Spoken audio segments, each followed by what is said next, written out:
ঠিক করছি আপনাদের জন্য ঢাকা শহরের এক তুলনামূলকভাবে কম পরিচিত কিন্তু চমৎকার জায়গাগুলো দেখাবো। জায়গার নামটা কিন্তু বেশ সুন্দর, ফকিরখালী।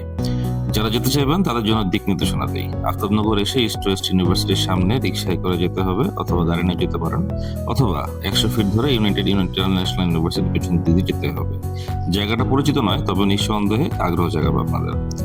আমি যাত্রা শুরু করছি বনশ্রী থেকে। স্থানীয়ভাবে যেটা টেমস নদী আছে, সেই টেমস নদী বা কালো নদী, সেটা পার হয়েছি। পার হয়ে তারপরে রিক্সা নিছি। রিক্সা নিয়ে আমি এখন যাচ্ছি আপনাদের গিয়ে দাসেরকান্দি সোয়েস ট্রিটমেন্ট প্ল্যান্টের কাছে। এটা একদম বনশ্রীর শেষে, আফতাবনগরের শেষে যে হাতের বাম সাইডে যেতে হবে, ওই যে দুটো দেখা যায় আপনার দাসেরকান্দি ওয়াটার ট্রিটমেন্ট বা সোয়েস ট্রিটমেন্ট প্ল্যান্ট। এখানে এখন নতুন অনেক কিছুই তৈরি হচ্ছে। এটা একটা খেলার জায়গা। রিক্সাওয়ালা মামা আমাদের সাথে অনেক গল্প টল্প করতে করতে আগাচ্ছিলাম। রাস্তাটা মানে একেবারে ইট ব্রিকের করা, মানে ব্রিক সলিং দেওয়া।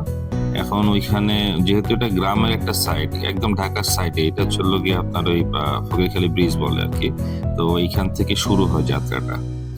ওই যে দূরে দাসেকান্দির প্ল্যান্ট, আর আশেপাশে আপনার পুরোই গ্রাম্য পরিবেশ। হ্যাঁ, এখনো মানুষ এখানে ধান কাটে। হ্যাঁ, এই যে 28 ধানগুলো হচ্ছে, 88 ধান হচ্ছে। হ্যাঁ, অনেক ধান, প্রচুর ধান। এই রাস্তাটা নতুন হয়েছে। এই দেখেন ধানগুলো ওরা হচ্ছে মারাই করে। এই জিনিস কিন্তু আপনি গ্রাম ছাড়া কোথাও পাবেন না, কিন্তু এটা ঢাকার একেবারে কাছে, আফতাবনগরের পিছনে কিন্তু আপনারা দেখতে পাচ্ছেন। দেখেন এখানে প্রচুর পরিমাণে ধান হয়, আর এটা হচ্ছে সোয়েল ট্রিটমেন্ট প্ল্যান্ট, সেই প্ল্যান্টটা। হ্যাঁ, এর আশেপাশে প্রচুর ধান হয়, এবং যখন বর্ষার সময় এটা পুরো পানিতে ভরে থাকে। ঠিক আছে, এখানে এত পানি, ওই যে দূরে আপনাকে দেখা যাচ্ছে যে ঢাকা আর লাইন, হ্যাঁ, ঢাকার যে লাইন, মানে ঢাকার যে বিল্ডিং এর সারি, ওটা দেখা যায়। এখানে নদী আছে, কাছেই গিয়ে আপনার শীতলক্ষ্যা নদী। ত্রিমোহনী ফকিরখালী রোড বলে। এই রোডটা আগে ছিল না, এখানে নতুন রোডটা তৈরি হচ্ছে। এটা 40 ফিট একটা রাস্তা হচ্ছে। হ্যাঁ, এখানে আগে মানে বর্ষার সময় যাওয়া যেত না। শীতকালেই মানুষ এখান থেকে চলাচল করতে পারতো, বা হাইটে চলাচল করতে পারতো। এমনি নৌকা দিয়ে যাওয়া লাগতো, কারণ এখানে প্রচুর পরিমাণ পানি আসে। হ্যাঁ, তো বর্ষাকালে এটা একটা সুন্দর জায়গা হতে পারে। বর্ষার সময় যে একটা পুরাটাই ভরে যায় পানিতে, এবং তখন এখানে আপনার নৌকা টৌকা অনেক কিছু, মানে নৌকা চলে, ট্রলার চলে। ঠিক আছে, এখনো গেলে আপনি ওইখানে গেলে আপনি পাখির শব্দ শুনতে পারবেন। হ্যাঁ, একদম মানে বাতাস থাকবে। হ্যাঁ, ধানের একটা গন্ধ, এই যে যখন ধান কাটছে ধানের একটা গন্ধ আছে। মানে এটা একেবারে গ্রামের পরিবেশ, কিন্তু ঢাকার এত কাছে এরকম গ্রাম আছে, এটা আসলে অনেকেই জানে না। আমার ফ্রেন্ড লিস্টে অনেকেই জানে না, আপনাদের জানে কিনা আমি জানি না। তবে যারা বনশ্রী বা আফতাবনগর থাকে তারা হয়তো বা কেউ জানতে পারে। এই রাস্তাটা কিন্তু একেবারেই নতুন হচ্ছে। হ্যাঁ, এখনো অনেক ধান পাকছে, এখন অনেক ধান কাটা বাকি। মানুষজন ধান কাটতেছে, আর এখানে সামনে ঢাকা হয়তো এখানে এক্সটেন্ড হবে।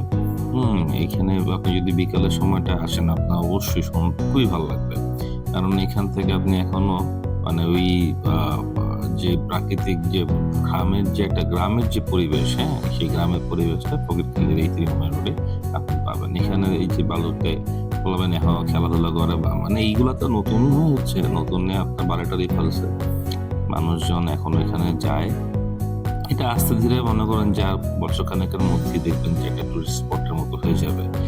এখানে এই জিনিস, এই যে ধান মারাই করে এভাবে, এটা আপনি ঢাকা শহরে হয়তো মানিকগঞ্জ প্রিয় রয়েছে যে দেখতে পারেন, বা সিঙ্গাটিংয়ের দিকে দেখতে পারেন, কিন্তু ঢাকার একেবারে সাথেই এভাবে আপনি ধান মারাই করতে দেখবেন কিনা বা দেখছেন কিনা আমার জানা নাই।